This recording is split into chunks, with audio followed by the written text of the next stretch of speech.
The silent manor পর্ব সংখ্যা ২১ লেখনীতে Diana Imroz lucky. Adib ও সায়েম সুফিয়ানের বাড়িতে উপস্থিত হলো। আদিব গলা উঁচিয়ে ডাকল, সুফিয়ান।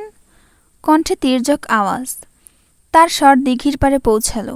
সোলেমান প্রথমে বাড়ির দিকে ঘুরে তাকালো। সুফিয়ান ও ফারদিনা নিজেদের মধ্যে চাওয়াচাই করল। সুফিয়ান বলল, আদিব এসেছে, তুমি ঘাটের শেষ সিঁড়িতে নেমে বসো। ফারদিনা তাই করল। সুফিয়ান ও সোলেমান ঘরের দিকে এগোলো। আদিব এগিয়ে আসলো, রাঙার দিকে একবার তাকালো, বলল, তোর পোষা অশ্বের নাম কি রেখেছিস? রাঙা। এই নামের অর্থ কি? অর্থ খুঁজে নাম রাখিনি, ও দেখতে ভারী সুন্দর, গায়ের রংটা চকচক করছে, এই জন্য ওর নাম রাঙা। সায়েমের দৃষ্টি এলোমেলো। সায়েম কখনো স্থির হয়ে থাকতে পারে না, চেয়েও থাকতে পারে না, সর্বদা ভাবে সে কাউকে খুঁজছে নতুন শিকারের জন্য। আদিব সুফিয়ানকে বলল, আজ রাজস্ব ছিল, তুই আসলি না কেন? সুফিয়ান হালকা করে অবাক চোখে বলল, আজ রাজস্ব ছিল? আজকাল সব ভুলে যাচ্ছিস, কি ব্যাপার? কিছু হয়েছে? কোনো সমস্যা? আমাকে খুলে বল। ভুলে যাওয়ার রোগ সুফিয়ানের ছিল না। আজকাল সে ফারদিনাকে নিয়ে প্রচণ্ডভাবে ভাবছে। মানুষের সারাদিন অনেক ভাবনা থাকে। সকালে ঘুম থেকে উঠে কি করবে, সারাদিন তার কি কাজ, কোথায় যেতে হবে, কার সাথে দেখা করতে হবে, সে সব কিছু ছেড়ে এখন শুধু ফারদিনাকে নিয়ে ভাবছে। অন্য কিছু ভাবার সময় কোথায়? আজ মিথ্যা দিবস না, কিন্তু আজ মিথ্যা বলতেই হবে। আদিব হাতে তুড়ি মেরে বলল, কি ভাবছিস? গত কয়েকদিন ধরে শরীরটা খারাপ, এই জন্য কোথাও যাওয়া হচ্ছে না। শুনলাম তুই কোন চোরেদের ভালো মানুষ বানানোর প্রশিক্ষণ দিচ্ছিস? স্বাভাবিকভাবে প্রশ্ন করল। সুফিয়ান বিব্রতকর অবস্থায় পড়ল। সোলেমান ঠিক ঢোক গিলল। আদিব নরম মনের মানুষ, চোরদের কথা জানলে কিছু বলবে না, কিন্তু সামনে উপস্থিত সায়েম ভেবে চিনতে কাজ করে না, হুট করেই সিদ্ধান্ত নেয়। বিপরীত পাশের মানুষটির অনুভূতির ব্যাখ্যা দেওয়ার সময় দেয় না, তার আগেই আক্রমণ। সুফিয়ানের এখন আরেকটা মিথ্যা কথা বলতে হবে, তবে ঘুরিয়ে ফিরিয়ে সত্য মিথ্যা দুটোই বলবে। বলল, ক্ষুধার্তরা যখন খাবারের জন্য চুরি করবে, তখন চোরের নয়, গ্রাম প্রধানের হাত কেটে দেওয়া উচিত। তুই কি বলতে চাইছিস? তিক্ত চোখে তাকালো সায়েম। সুফিয়ান মৃদু কণ্ঠে বলল, অভাবে স্বভাব নষ্ট, স্বভাব একটা সময় অভ্যাসে পরিণত হয়। গ্রামে অনেক অসহায় মানুষ আছে, না খেয়ে দিন পার করছে। আমাদের উচিত ওদের অর্থ উপার্জনের ব্যবস্থা করে দেওয়া। থেমে আবার বলল, আমি 4 জন অসহায়ের কাজের ব্যবস্থা করে দিয়েছি, ওরা চোর নয়। সোলেমান সুফিয়ানের কথাগুলো মনোযোগ সহকারে শুনল। তার মতো যদি সবাই ভাবত, তবে গ্রামে গরিব অসহায় বলতে কেউ থাকতো না। হাতে বাজারের ব্যাগের দিকে দেখল। হালাল টাকার বাজার হাতে নিয়েও এক প্রকার স্বস্তি পাওয়া যায়। আজ তার এইরকম জীবন শুধুমাত্র সুফিয়ানের জন্য। আদিব বলল, তুই তো জানিস প্রতিদিন এই দিনে রাজস্ব তোলার পর মেলার আয়োজন করা হয়। আগামীকাল সেই মেলার আয়োজন করা হয়েছে। ইতোমধ্যে সমস্ত কার্যক্রম শুরু হয়ে গিয়েছে। আদিব বেশ আনন্দ এই কথাগুলোর সাথে বলছে। এখানে আনন্দিত হওয়ার কি আছে? প্রতি বছর মেলা হয়, ভিন্ন ধরনের কিছু হচ্ছে না, পূর্বের মতো একই নিয়ম হবে। এই সময়টা আসলে আদিব খুশি থাকে কোনো এক কারণে। সুফিয়ান জিজ্ঞেস করল, তুই এত খুশি হচ্ছিস কেন? তুই ভুলে গেলি? আশ্চর্য হলো আদিব। সায়েম রাঙার কাছে এগোলো। সুফিয়ান তার দিকে একবার তাকালো, অন্যদিকে ফারদিনা। মাথা থেকে সব বেরিয়ে যাচ্ছে। আদিব এই সময় কেন খুশি থাকে মনে করার চেষ্টা করলো, মনে পড়ল না। পাল্টা প্রশ্ন করল, ভুলে গেছি, তুই বল কেন খুশি? আদিব ভারী শ্বাস ফেলে বলল, নূরজাহান। কৃষ্ণপুর গ্রামের লোকেরাও এই মেলাতে উপস্থিত থাকে। গত কয়েক বছর ধরে এই দিন আসলেই ওর জন্য অপেক্ষা করি। কেমন আছে, কি করছে একটু জানতে চাই। গত সময়টাতে আর দেখা মেলেনি, আজও আমি ওর দেখা পাওয়ার অপেক্ষা করি। সুফিয়ান এবার স্পষ্ট মনে পড়ল নূরজাহানের কথা। তাকে আদিব ভালোবাসত। নূরজাহানের বিয়ে অন্য কোথাও হয়ে যায়, কিন্তু আদিবের মনে এখনও নূরজাহানের বসবাস। সুফিয়ান হেসে বলল, তোরা মেলার ব্যবস্থা কর। তোরা দায়িত্বে হাত না লাগালে মেলার আয়োজন ঠিকঠাক মতো হবে না। আদিব তার রেস্ট টেনে বলল, তুই যাবি না? আমার শরীর ভালো না, তার উপর ঘরে একটু কাজ আছে, সেরে আসব। সায়েম রাঙাকে দেখছে। রাঙা খুবই সুন্দর, দৃষ্টি কেড়ে নেওয়ার মতন। সায়েমের চোখ পড়ল বাড়ির কোনাকুনির দিকের ছোট ছোট গাছপালার পাতার ফাঁক দিয়ে দিঘির পাড়ের দিকে। লাল লাল কিছু উড়ছে। সায়েম আদিবকে লক্ষ্য করে বলল, ভাই, দিঘির পাড়ে কেউ আছে, তুই থাক, আমি দেখে আসছি। দিঘির পাড়ে ফারদিনা। সুফিয়ান বিস্ময় তাকালো সায়েমের দিকে, বলল, যাস না। মানে থেমে গেল সুফিয়ান। পুনরায় বলল, আমি অর্ষের জন্য একটা লাল চাদর কিনেছি, ওর ঠান্ডা লাগে, মাঝে মধ্যে শীতে কাঁপে, তাই। আদিব হাঁ হয়ে বলল, অদ্ভুত, আজকাল তোর কর্মকাণ্ডে পরিবর্তন হয়ে যাচ্ছে। সে ছাড়, আমরা যাই। তুই আগামীকাল সময় মতো পৌঁছে যাস সমুদ্রের পাড়ে। মেলায় কিন্তু খুব মজা হবে। সুফিয়ান মুখে হাসি নিয়ে মাথা ওড়ালো, সে আসবে। আদিব চলে যায়। সায়েম দিঘির পাড়ে ঘুরে একবার দেখল, লাল রংটা দেখা যাচ্ছে না, হয়তো বাতাসে গাছের আড়ালে চলে গিয়েছে। সুফিয়ান হাঁপ ছেড়ে বাঁচল, দিঘির পাড়ের দিকে চলে গেল। ফারদিনা সিঁড়িতে বসে আছে, তার মাথায় আদুরে হাতে সুফিয়ান আঘাত করে বলল, তোমার ভাইয়েরা আরেকটু হলেই তোমাকে দেখে ফেলত, তখন কি হতো? সে পাশে বসল। তুমি তাদের ভয় পাও? বললাম তো, আমি কাউকে ভয় পাই না। আমি আমার জন্য কাউকে ভয় পাই না। আমার জন্য তো তোমাকে ভয় পেতে হবে না। এখন বলো, প্রথম আমাকে কোথায় দেখেছ? তার আগে তুমি এটা বলো, তখন জলে কিসের শব্দ আসলো? আমি বড় একটা মাটির চাকা ফেলেছি।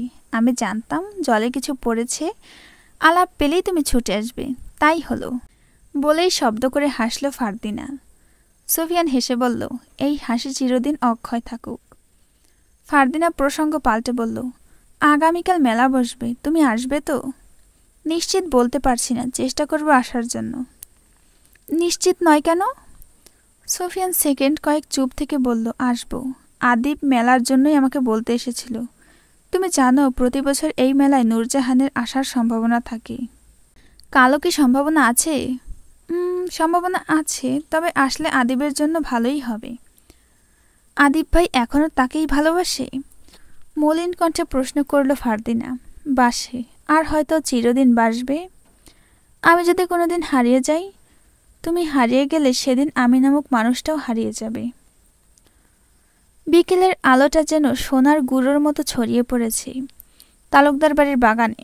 চারিপাশে বড় বড় গাছ, পাখিরা ডাকছে কিচকিচ। ফোয়ারা থেকে টুপটাপ করে জল পড়ছে। বাগানের এক কোণে কাঠের বেঞ্চে বসে আছে রশিদ তালুকদার, হাতে ছড়ি, পাশে চায়ের কাপ, আর মুখে একরাশ গাম্ভীর্য। বাতাসে শিউলি ফুলের গন্ধ, কিন্তু তার মুখের ভাঁজ যেন দুপুরের রোদে জমে থাকা রাগ। আজ একজন খাজনা বকেয়া রেখেছে, তখন হেসে উড়িয়ে দিলেও এখন রাগ হচ্ছে ভিতরে ভিতরে, প্রকাশ করতে পারছে না। রাগ ভেতরে চেপে রাখা উচিত না। ঠিক তখনই কুদ্দুস ঢুকলো বাগানে, হাতের ঝুড়িতে আধা ডজন কলা, আর মুখে একটু একটু ভয় আর একটু ঢং। রশিদ রাগ দেখানোর মানুষ পেল, ওর উপরে আজ রাগ দেখাবে। রশিদ কুদ্দুসের দিকে তাকিয়ে বলল, এইটা কি রে? গোলাপ গাছের ডালকে ভেঙেছে? কুদ্দুস হকচকিয়ে গেল। বাবু, ওই ছাগলটা ঢুকে পড়ছিল, আমি ধরতে গেছিলাম। এটা কেমন ভাষা? ছাগলটা কি? বল ছাগল। কি? ছাগল ধরতে গিয়েছিলি নাকি তুই নিজেই ভেঙে দিয়েছিস? রশিদের গলা ভারী হয়ে উঠল। তোকে তো বলেছিলাম গাছগুলো রাজার মালের মতো দেখে রাখবি। এখন দেখ, পাতা কাটা, ডাল ভাঙা। ছাগল আমাদের খামার থেকে এসেছিল? যে না, বল জি। আজকাল তোর কি হয়েছে? কুদ্দুস ফারদিনার কথা ভাবল। রশিদ বলল, ছাগলকে মারিসনি তো? কুদ্দুস মাথা নিচু করে বলল, বাবু, ছাগলটাকে মারছিলাম না, শুধু ধমক দিয়েছিলাম। ধমক দিয়েছিলি? হেসে উঠল রশিদ। তোর ধমকেই মনে হয় ছাগলও লজ্জা পেয়ে যায়। কুদ্দুস হাসল। রশিদ রাগ দেখাতে চেয়েছিলেন, হলো না। হাসতে চেয়েছিলেন না, কিন্তু হেসে ফেলল। বাতাসে হাসির হালকা ঢেউ উঠল। পেছনের নাশপাতি গাছ থেকে একটা পাকা নাশপাতি পড়ল ধূপ করে। রশিদ চমকে তাকিয়ে বললেন, তোর ভাগ্য ভালো কুদ্দুস। তোকে যদি বকাঝকা না করতাম, হয়তো এইটা তোর মাথায় পড়তো। বলেই হো হো করে হেসে উঠলেন। এক চুমুক চা নিলেন মুখে। খেতে ভালো লাগছে না, পান মুখে দিলেন। কুদ্দুস দাঁত বের করে হাসল। তাহলে ভাগ্য ভালো বাবু, আপনি হুদাই রাগ করেন। রশিদ তালুকদার ছড়ি ঠুকে বললেন, তুই ভাগ্যবান কুদ্দুস, কিন্তু আর একবার গাছের ডাল ভাঙলে তোর ভাগ্য আমি নিজেই ভাঙব। বাগানে হাসির রোল উঠল। সূর্য ডুবে যাচ্ছে পশ্চিমে, রোদ নরম হয়ে এসেছে, গাছের পাতায় ঝলমল করছে। রশিদ তালুকদার পান চিবোলো, আর কুদ্দুস গাছের চারিপাশে জল ঢালছে, গুনগুন করে গান গাইছে। বাবু রাগ করে না, তবু মন তার শোনা। রশিদের কানে কুদ্দুসের গানের সুর ভেসে যায়। পিকদানিতে পিক ফেলে বলল, তোর মালকিন বেঁচে থাকতে কোনো দিন আমায় নিয়ে গান করল না, আর তুই কি করলি? এত বকাঝকা করার পরেও আমাকে ভালোবাসিস। আপনার বকার মাঝেই ভালোবাসা লুকিয়ে আছে। এভাবেই বাগানের বিকেলটা হাসি, রোদ আর একটু বকাঝকায় মিশে একদম জীবন্ত হয়ে উঠল। জয়নব বেগম, বয়স আনুমানিক 60-এর উপরে। লাঠির উপর দিয়ে চলতে হয়, শ্যামলা গায়ের রং, চুলগুলো পেকে গিয়েছে, সামনের একটি দাঁত নেই। দাঁত না থাকায় চেহারার বদলের ভিন্ন রূপ নিয়েছে। চিপচিপে গরম তালুকদার বাড়ির সামনে এসে দাঁড়ায়। বাড়ির ভেতরে উকিঝুঁকি মারল। উদ্দেশ্য তার রশিদ তালুকদারের সাথে দেখা করা। একজন পাহারাদার এসে সামনে দাঁড়ালো। ভারী দেহ, সাথে কঠিন কণ্ঠে বলল, কি চাই এখানে? জমিদার বাবুর লগে একটু জরুরি কথা কওন ছিল। উনি এখন কারোর সাথে কথা বলবেন না, কাল আসুন। জয়নব আকুতি কণ্ঠে বলল, কথা আমার কওন লাগবো, চাইতে দেন। পাহারাদার খেপে গেল। তার খেপে যাওয়ার পেছনে কারণ আছে। এক বৃদ্ধা একবার সাহায্যের জন্য এসেছিল। পাহারাদার রশিদের অনুমতি ব্যতীত বাড়িতে ঢুকতে দেয়। প্রচণ্ড রেগে গিয়েছিল সেদিন রশিদ। হঠাৎ একজন বৃদ্ধা সাহায্য চাওয়াতে তিনি রেগে গেল। যা তা কথা শুনিয়েছিল বৃদ্ধা এবং পাহারাদার দুজনকেই। তারপর থেকেই পাহারাদার কাউকে বিনা অনুমতিতে ভিতরে ঢুকতে দেয় না, আজও দিতে চাচ্ছে না। রশিদ ঘরের ভেতরে যেতেই চোখ পড়ে বাইরের ফটকের দিকে। একজন বৃদ্ধা মহিলা সাদা কাপড়ে দাঁড়িয়ে পাহারাদারের সাথে কিছু কথা বলছে। রশিদ পাহারাদারকে লক্ষ্য করে উচ্চস্বরে বলল, কে রে, কে এসেছে, ভেতরে নিয়ে আয়। জয়নব অবশেষে ভেতরে প্রবেশ করল। রশিদ পুনরায় বেঞ্চে বসল। জয়নুল ধীরে ধীরে হেঁটে গিয়ে সামনে দাঁড়ালো, সম্মানের সাথে সালাম দিল। রশিদ সালামের জবাব দিল, বলল, ওয়ালাইকুম আসসালাম। তা এই সময় এখানে কি চাই? বাবু, আমার নাতনি ঝুমকু গত 2 দিন ধইরা নিখোঁজ। বুড়ো মানুষ, একলা একলা আর কত খুঁজতে পারি, তাও অনেক খুঁজছি, পাইলাম না। আপনি যদি সাহায্য করতেন। রশিদ বিশ্রী কণ্ঠে বলল, আপনার নাতনিকে কি এখন হারিকেন নিয়ে আমি খুঁজব? বাক্যটি জয়নবের কানে পৌঁছানো মাত্রই আঘাত হানল। রশিদ রাখতে চাইল না। হঠাৎ কি অদ্ভুত স্বরের ভাষা ব্যবহার করে ফেলল বুঝতে পারল না। ঠান্ডা গলায় বলল, বয়স কত? যে 3 বছর। আপনার বাড়ি কোথায়? পুরান নদীর পাড়ে। নদীতে ডুবে যায় নাই তো? চিন্তিত অভিব্যক্তি করল সে। ও কথা কইবেন না বাবু, বাপ মা মরা নাতনি আমার। জয়নব থেমে আবার বলল, ঝুমকু সন্ধ্যার সময় নিখোঁজ হয়েছে। উঠানে বইয়া খেলতেছিল। সন্ধ্যায় আজান পড়ছে। আমি ওরে কইলাম, আজান পড়তেছে, তুই ঘরে আয়, আর খেলিস না। বইলে আমি ঘরে লণ্ঠন জ্বালাইলাম। এরপর সব চুপচাপ। আমি বাইরে আইয়ে দেখি খেলনা বাটি পইরে আছে, আমার নাতনি নেই। বলেই কেঁদে উঠল জয়নব। রশিদ ছড়িটা মাটির উপর ঘোরাচ্ছে। পানের থালা থেকে একটা পান মুখে দিল। পান চেবোতে চেবোতে বলল, ইতিহাস তো জানতে চাইনি। বলছেন খারাপ না ভালো হইছে? কেউ হারিয়ে গেলে খোঁজার দায়িত্ব তো আমার না, দারোগার সাথে কথা বলবো, দেখি কি করা যায়। জয়নাব আবেগের সাথে বলল, আমার নাতনিটারে যেন আল্লাহ বাঁচাই রাখে, আমি অপেক্ষায় থাকবো। জয়নাব সালাম দিয়ে যেতেই রশিদ পুনরায় প্রশ্ন করল, সেদিন সন্ধ্যায় কাউকে দেখেছিলেন? সন্দেহজনক মনে হয়েছে? জয়নাব ভেবে উত্তর দিল, সন্ধ্যা ছুঁই ছুঁই এই সময় একজন লোক পাগড়ি দিয়ে মুখোশ পইরা নদীর পাড়ে ঘুরঘুর করছিল। আমি গ্রাহ্য করি নাই। সে কে হতে পারে? কইতে পারবো না বাবু। রশিদ ইশারায় জয়নাবকে যেতে বলল। উনি চলে গেল। কুদ্দুস পাশে বসে সব শুনছিল এতক্ষণ। রশিদের কাছে এগিয়ে এসে বলল, একটা কথা বলবো? রশিদ বিরক্ত স্বরে বলল, আবার কি কথা?